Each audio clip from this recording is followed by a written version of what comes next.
Good morning. Today is Wednesday, Rosh Chodesh Adar, the first day of the month of Adar, the first Adar. Mishe Nichnas Adar Amarim b'Simcha. It is a time to bring joy, to rejoice, and with Simcha we can break through all barriers. So it is interesting that in today's Tanya class, that's exactly what we're talking about. Today we're going to learn the entire chapter 26 in the Likutei Amarim and Tanya. The Alter Rebbe explains, number one, why we need simcha, why we need the happiness, and also how we can get to happiness, how we can overcome the challenges that stop us, challenge our happiness. And so in chapter 26, the Alter Rebbe begins basically with troubleshooting and giving us tools to deal with all our challenges that we have in life. Up until now, the Alter Rebbe gave us the paths. He explained how it is easy to achieve, to serve Hashem with love and fear of Hashem. He explained the long way, how to accomplish, to bring about, after meditation in the greatness of Hashem, you can develop feeling of love and fear of Hashem. Then he explained from chapter 18 till 25, he explained what about the people that are not able to meditate on the greatness of Hashem? They can still have this serving Hashem in the fullest way. That is through revealing their ahava meseteres, the inner love, the pinta leyida, as they say. That it's there, and a Jew does not want to be separated from Hashem. And when you focus on this, that every mitzvah connects you with Hashem, and every avera separates you from Hashem, keep this always in mind, and you'll do the right decision. You make the right decision. You do the right thing, to be always connected to Hashem, every little mitzvah. However, the Alter Rebbe here, chapter 26, begins with explaining the basic rules. We have to know how the Yetzer Hara works. And number one is the Yetzer Hara tries to make us not to be happy. Why? Because when you are a happy warrior, you're going to be victorious. So let's see inside.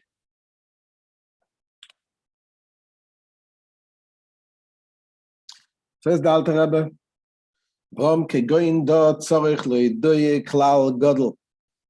but this must be made known as a cardinal principle. It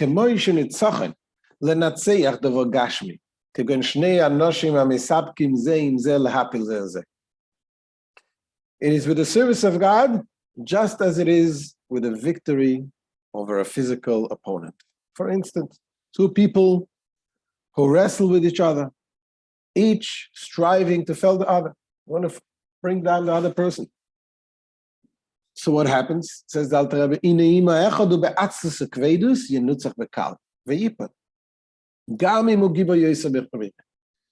if one of them is lazy and sluggish, he will easily be defeated and will fall even if he is stronger than the other. Since his laziness and sluggishness prevents him from revealing his strength. The same exact thing similarly is with the conquest of one's evil nature. So what is the Alter Rebbe saying? When you have two people wrestling, interesting, he picks the example of wrestling. You know, when people, there's different ways you can fight someone. But he picks the example of wrestling. When you wrestle, two people wrestle, if you look from afar, you don't know whether these two people are brothers who hug each other or the two enemies who wrestle each other, or two opponents wrestle each other. That's exactly what the Yetzer Hara. Sometimes it can come, and you can think he's hugging you, but really he's wrestling you. He can bring you down and give you thoughts of being lazy, being sluggish, being sad. Says the Alter Rebbe, if two people, even if one person is stronger, but if the other person is not lazy, if the person who is strong is lazy, he's going to lose the battle. If he is sad, if he's sluggish, he's going to lose the battle. You can be a weaker person and win the battle. If you're not lazy, if you're doing it with happiness, with joy, with excitement, with positive thoughts, you can win the battle. The same thing as the Yetzer Hara, the evil inclination and the good inclination. Which one of them is stronger? The Yetzer Toiv, the good inclination, certainly is stronger. He has the power of Hashem. The Yetzer Hara, however, comes with all kinds of tricks. And he wants us to become lazy. He wants us to become sad. He wants to bring us down. And that's why it says, the Alter Rebbe, this is the cardinal principle that we have to keep in mind, not to let this happen. It says the Alter Rebbe, similarly with the conquest of one's evil nature, it is impossible to conquer the evil nature with laziness and sluggishness. This laziness and sluggishness, this stems from sadness and stone-like dullness of the heart. Later on, the Tanya is going to explain what it means. But the idea is, the way to win the war is ki'im bizrizus, but rather with alacrity. Anim sheches mesimcha psiches alei, which derives from joy and an open, a responsive heart. V'ta'arasai mikol nidnu daga ve'etzev ba'olam. There has to be an unblemished by any trace of worry and sadness in the world. You got to completely remove any sadness, any worries. Got to be happy. Now the Alter Rebbe asks a question. Okay, so he started with saying that you got to be happy. When you're happy, you'll be able to overcome, take away all worries, take away all sadness. But Alter Rebbe is asking, wait a second. We find that King Solomon says in Proverbs, Bechol etzav yeh moisa, that there is profit in sadness. So it seems to be contradicting with what we're saying. We're saying sadness is not a good thing. So the Alter Rebbe is going to explain, I'm going to say it here first, and then we're going to read it inside. The Alter Rebbe is going to say that it depends, first of all, it depends what types of sadness. And second, it depends when you have this sadness. There is a justified sadness and there is an unjustified sadness. And even the justified sadness should not be done on a regular basis, only very, very rare and special occasions that you have to use it. The justified sadness is sadness about your spiritual situation. You realize that you've done wrong. You're not in a good place spiritually. That is a sadness, but it's a sadness that triggers you, pushes you to do the right thing. And when you really feel bad about what you did wrong, that itself leads you to joy that Hashem forgives you, and you will be able to see the light after the darkness. But again, this is only done not on a regular basis. Don't do it every day. Don't do it on a regular basis. Alter Rebbe later on in Tanya is going to tell us when it's done. The way we should do is keep the happiness. Let's see in the inside how the Alter Rebbe says this. As for the verse that it says, in every sadness there will be profit, which means that some profit, an advantage, would be derived from it. Says the Alter Rebbe says, no, in a Adar. On the contrary, the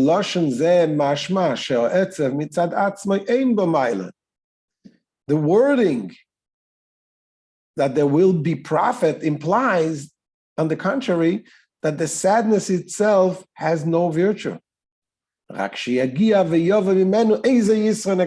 that some profit will ultimately be derived from it. What is the profit that will be derived from the justified sadness? What is it? The profit is the true joy in God, which follows the true, meaning the true justified sadness. the sadness of one's sins with bitterness of soul, bitterness of soul and broken heart, which must come at specific, suitable times. This is when you have the sadness. Suitable times. What does this do? It breaks the spirit of the evil. That sadness, when you feel bad about in the appropriate times, it breaks the spirit of the evil and it allows you to shine again.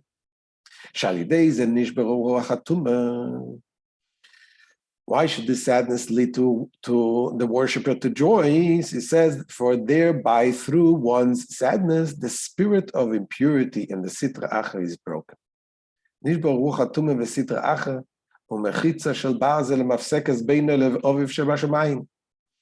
so too, the iron wall that separates him from his Father in heaven, that is broken. As it is written in the Zohar, al posuk ruach nishbora lev nishba b'geimer. As the Zohar comments on the verse, a broken spirit, a broken heart, you will not despise. Hashem does not despise it. It means the broken spirit. How is the spirit broken? Through the broken heart. But what happens right after? Then the preceding verse will be fulfilled for him. Make me hear joy and gladness. Restore to me the joy of your salvation and support me with your generous spirit. That's the main goal. Not the sadness, but the joy that comes as a result. And this, says the Alter Rebbe, is the reason why this verse that we just quoted from which comes from the Psalm, is a verse that the Arizal, Rabbi Shlomo placed it in the special prayer, the midnight prayer. By us, we say it by the Alter Rebbe put it into Kriya Shema Shalamita when they say the Shema before we go to the bed. This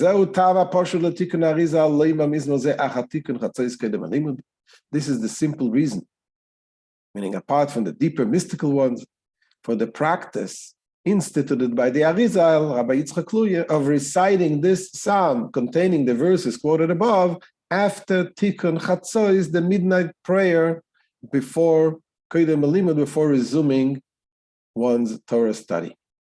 And why is that?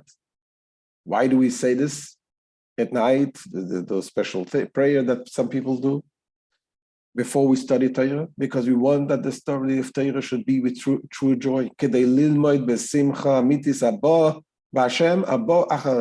order that one should study with true joy in God, that succeeds the remorse of Tikkun Chatzos.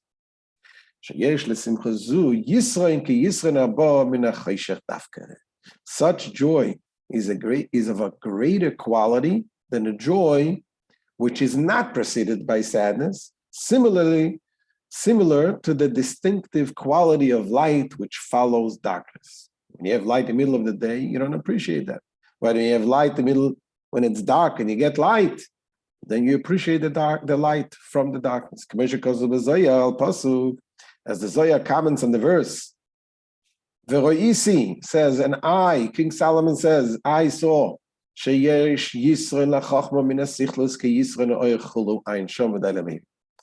saw, says King Solomon, that wisdom surpasses foolishness as light surpasses darkness. It says, note there, and this will suffice for him who understands.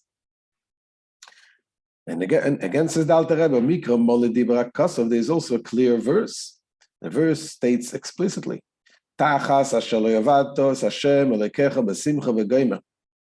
says, because you did not serve God, your Lord, with joy, the punishment described in the ensuing verse will be administered, God forbid. Everyone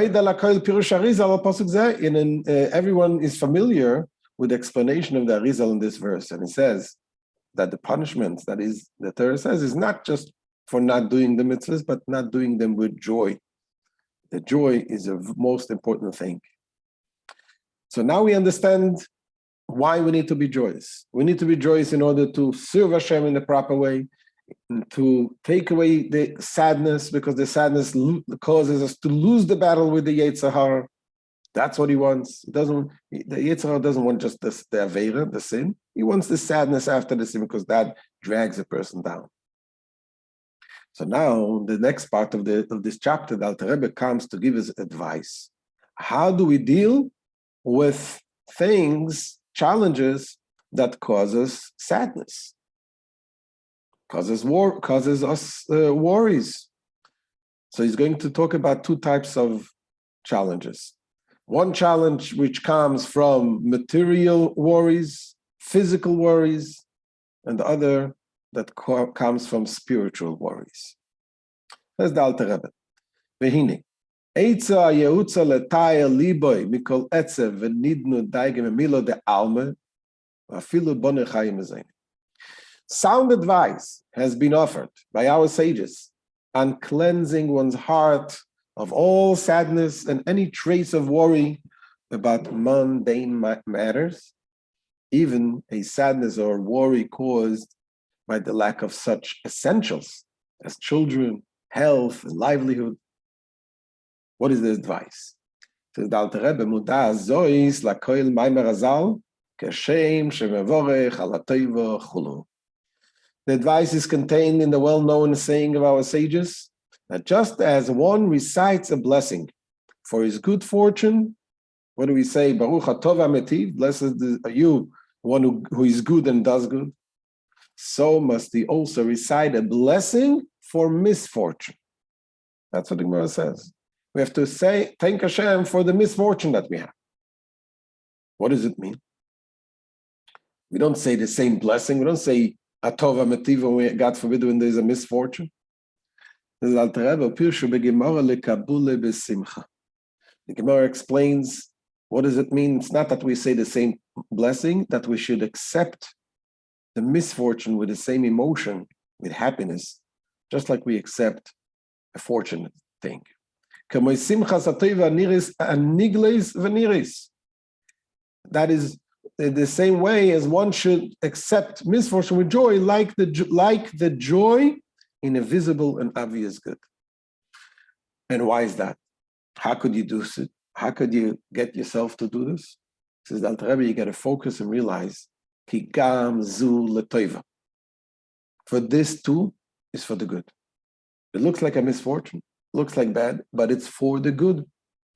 However, it is a good that is concealed. You don't see the good. And it comes from a higher place. The blessing in disguise is a powerful blessing that cannot be revealed. It comes from a place called the Alma de Iskasya, the concealed world. That's what the Alter Rebbe says.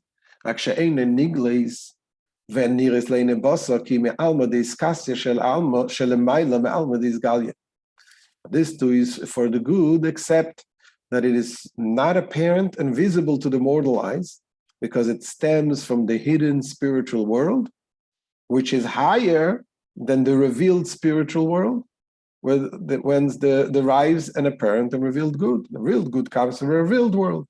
The hidden good, things that look not good, they come from a higher world.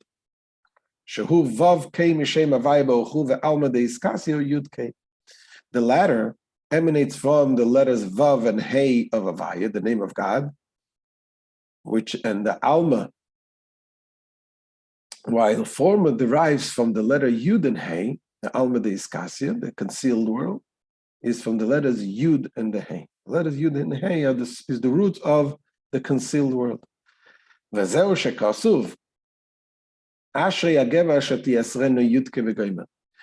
also the meaning of the verse. Happy is the man whom you, God, and God here spelled Yudke, the Yud and the Hey, chasten.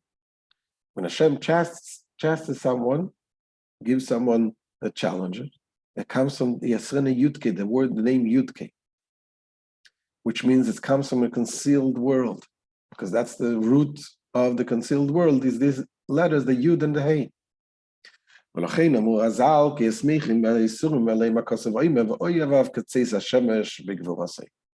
this reason, our sages stated that the verse, those who love him shall be as the sun when it comes out in its might, refers to the reward of those who rejoice in their affliction. What does that mean? It says the sun, represents the inner light of Hashem. And the sun is always concealed there's a shield that conceals. And when the sun comes out, means the inner light comes out. And who is the one who sees the inner light of the sun? That one who accepts his sufferings with joy because he realizes the inner good that is hidden in the sufferings. And he explains, what are you happy about when a person, God forbid, suffers, which shouldn't happen to anyone? Well, so what is the joy when a person has it? Because one's joy in affliction stems from the fact that being near to God is dearer to him than anything of the life of this world. As it is written, for your loving kindness is better than life. Now, the nearness to God is infinitely greater and more sublime in the hidden world.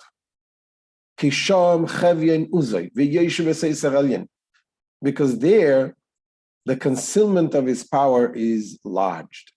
And it is also written, the Most High abides in secrecy. In the secrecy, that's where the greater level of Hashem is concealed. And therefore, therefore he is found worthy of seeing the sun emerging in its might in the world to come. When the sun will emerge from the sheath, which is hidden in this world, and it will then be revealed.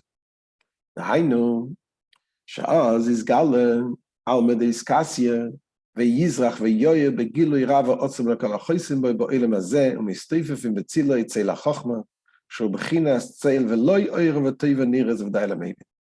Says this means that what is presently the hidden world will then be revealed. And it will shine forth and glow in a great and intense revelation upon all who seek refuge in him in this world, taking shelter in his shadow, the shadow of wisdom, which is presently in a state of shade, as opposed to revealed light and goodness. So this is sufficient explanation for the understanding. So this, the Alter Rebbe explained how to deal with worries from material things, material challenges, health, parnasa, children, all kinds of worries. That we have to accept everything, but everything is from Hashem, everything is for the good, and if we believe in it, we're going to see the good also. There's the story that is told, I mentioned this, but when Rosh Yeshiva back in Europe, he was also a businessman, he had a lot of investment, he sent timber, I think was over in ships, overseas, and one day, a big investment was lost. Sunk, the ship sunk. And they didn't know how to break the news to him. It was really a big loss for him. One of the students decided, he said, I'm going to do it, I'm going to break the news to the rabbi. He came to the rabbi and says, Rabbi, please explain me, there's a Talmud, I don't understand this Talmud that it says that we have to thank Hashem for the bad things, just like we thank Hashem for the good things. And he says, what does that mean? How can you thank Hashem for bad things just like you say, thank Hashem for the good? And the rabbi says to him, it means that really everything is from Hashem and believe everything is for the good, whatever happens, no matter what happens. So the student says to the rabbi, what does it mean? That means if something is bad happens to me, I have to be so happy, like something good, I have to dance and be happy to. He says, yes, accept everything. Says to him, Rabbi, in that case, you can start dancing. The rabbi was a smart man. He heard it and he fainted. So in theory, it sounds good. It sounds easy. Tell a person, be happy no matter what happens. But in reality, it's not always easy. It's not easy to accept everything. But this is what the Alter Rebbe says. You have to focus on this and realize that everything is from Hashem. There's another story for the brother of the Rebbe Rashab, the fifth Lubavitcher Rebbe. His name was Rabbi Zalman Cohen. He was also a businessman, and he also had a big loss. But unlike the other story, this time, Rabbi Zalman Cohen was very happy. It didn't affect him. And they asked him, how did you control yourself to be happy even when you lost so much money? Rabbi Zalman Cohen said that when I heard the news about losing the money, I placed myself 20 years from now. I pictured in my mind, right now, this loss that we just lost so much money, this happened 20 years ago. How does it affect me now? Money comes, money goes. Yes, it's painful. Yes, it's difficult. But if you're able to put yourself in the right perspective and realize that everything, Hashem plans everything, there's a reason for everything. Of course, we have to ask Hashem, as the Rebbe says, we should be toiv, anira, vanigle, we should see only the good revealed good. But if God forbid something does happen, this is what we should keep in mind. So this is how we deal with worries of material challenges. Now the Alter Rebbe is going to say, what about different types of worries? What about worries? You're sad because of sadness, because of your spiritual state is not as it's supposed to be. Committed sins, have problems here, you to properly pray, to properly give tzedakah, to properly and deal with your wife or with your children, your challenges constantly. And sometimes, we all are humans and we fail. And that can also lead to sadness, say, I'm not good. And thinking that, this can also drag a person down. So here the Alter Rebbe says also, yes, it may be sometimes justified sadness, but don't let this stop you from serving Hashem b'simcha, and he's going to explain why and how. Continues the Alter Rebbe. For sadness connected with heavenly matters, one must seek ways and means of freeing oneself from it.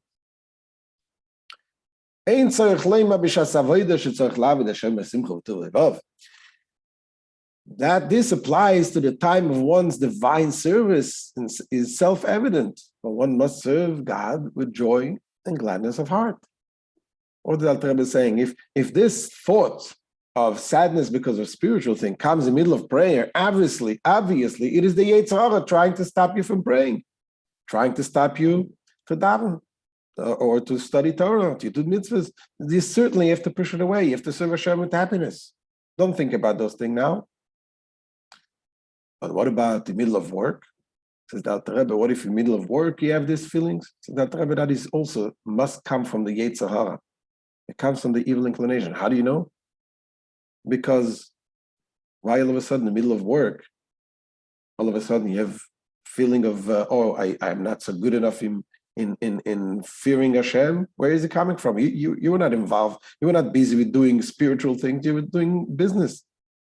So obviously the Yetzer Hara comes now to try to bring you sadness. Why? Because he wants the person to get involved in his fulfilling his pleasures of this world and get completely be lost in this material world. Why? Because that's the nature of a person. A person nobody wants to stay sad. If you're sad, you're looking for other ways to make yourself happy, and sometimes it's not in a kosher way. This is Alter Rebbe, lafilu mishu balasakim, v'derech eretz, im neifel etzem v'daige v'mila d'shmai b'shas hasakom. But even one who is occupied in business, in worldly affairs, should there descend upon him any sadness or anxiety about heavenly matters during his business affairs, beyodua shehu tachpula sayetza, it is certainly a trick of the evil inclination. Why? Because he saddens him ostensibly for spiritual reasons, in order to lure him afterward into lusts, God forbid, as is well known. That's the trick of the Yetzer Hara. שאם לא יקן מאין בו, לא יעצבס אמיתיס, מחמס אבס השם או ירוסה באמצע הסורק. For if it were not so, that this depression is the doing of the Yetzer Hara, from where would a genuine sadness, one that is derived from love and fear of God, come to him in the midst of his business affairs? Where is it coming from? So obviously it's the Yetzer Hara that comes to him. And now says the Alter Rebbe, what do you do? How do you deal with this kind of sadness that you have? So the Alter Rebbe says, it doesn't matter when it comes, whether it comes in the middle of prayer, whether it comes in the middle of work, you have to say to yourself that this is not the time. Even if it's a justified sadness. Now is the time to serve Hashem properly, with simcha, with happiness. Whether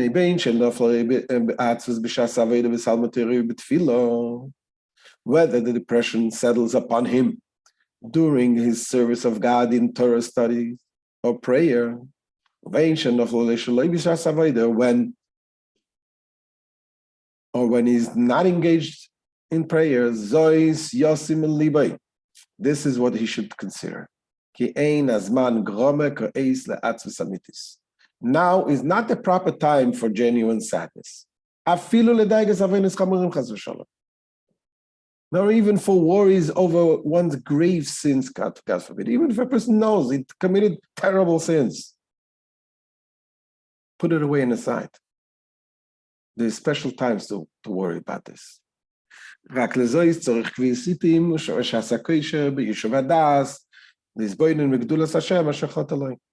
For this, one must set aside opportune times when the mind is calm to reflect on the greatness of God against whom he has sinned.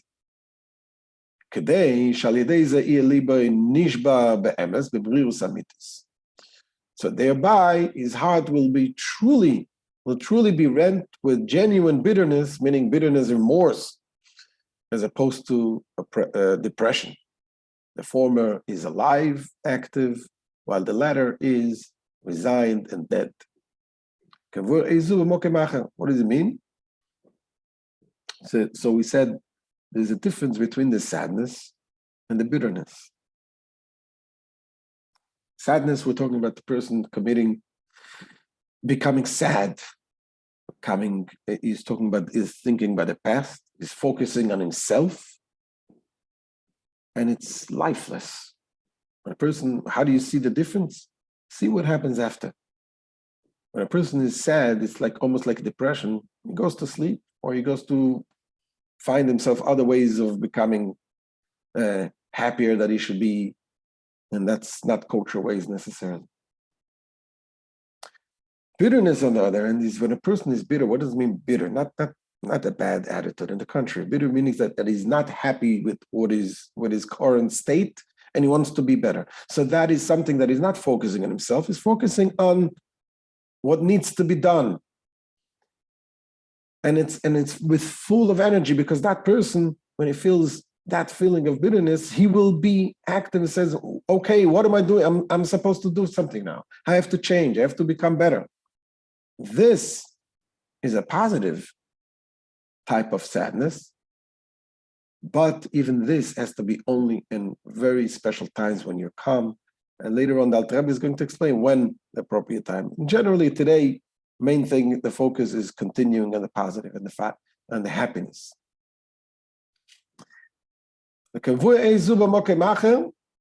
And this explained elsewhere when this time should be. And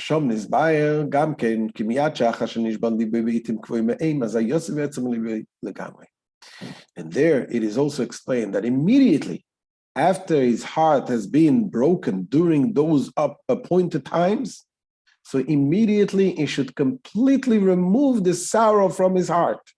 How? He says, "V'yamin be'emunah shalema ki Hashem hevi chatosei v'rav l'sloach." And he should believe with perfect faith that God has erased his sin and that he pardons abundantly. This